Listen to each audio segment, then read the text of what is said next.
All right, now to the tizzy over Lizzie. Harry Reid moving Elizabeth Warren apparently to a leadership position in the Senate to Wyoming Senator John Barrasso, who's part of the Republican leadership team in that same Senate, says that a Warren promotion like that tells you all you need to know about how much Democrats are willing to compromise.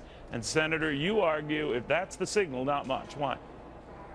Well, Neil, actually, there's something that Elizabeth Warren and I do agree with, and that's eliminating the medical device tax, which has driven jobs overseas and caused medical innovation to stagnate in this country. So I want to work with her, and I want to work with Democrats on issues that we agree on that will get jobs to the country, people to work, and the economy improving. All right, then let me pursue so it. that's what I do want to for. get to this bigger issue, but on the medical device tax, you're right. That seems to unite Democrat and Republican. They all find that heinous.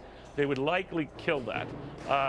But then how would you, because Elizabeth Warren has to then look for alternative revenues that are going to be lost when you take that away. What do you say to that, and what are Republicans offering in that, or you're not getting that far? Just get rid of this device tax.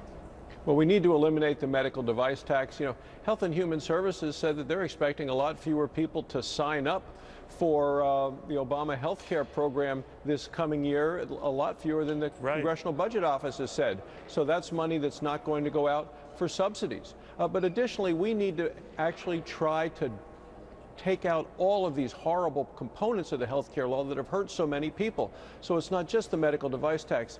It's restoring the 40-hour work week so many people don't have their take-home pay lowered because their hours are cut. We want to eliminate the employer mandate that makes it harder for businesses to hire people. We want to focus on the part that is the most unpopular part of the health care law, the individual mandate that mandates people buy insurance they don't need, they don't want, they can't afford. So those are the areas that we're looking, and many of these things have already been voted in the House. Now, a lot of those issues, to your point, Elizabeth Warren and you agree, the devil is in the details, and then how you swap out the revenues you lose as a result.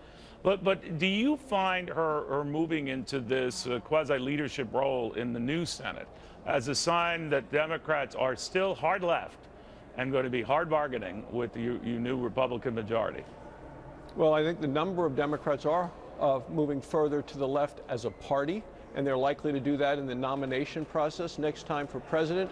But I want to work with people that have voted for bipartisan bills in the House of Representatives that have been stuck on Harry Reid's desk, over 300 of them.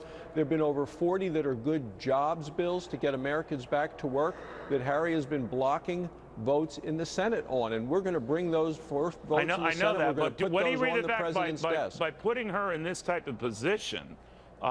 He is more or less saying liberals will have a very influential role, right?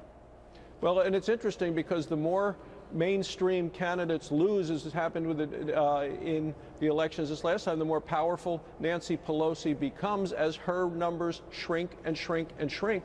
The number of Democrats coming into the House the next session, the last time, this is a historic low for them. The last time it was this low was in the 20s when out in Hollywood, they were moving from the silent films to talkies. So if that's, I mean, that's where they are right now. Senator. That was a while ago. And they're sticking with Nancy Pelosi and this tired team of Pelosi and Reid.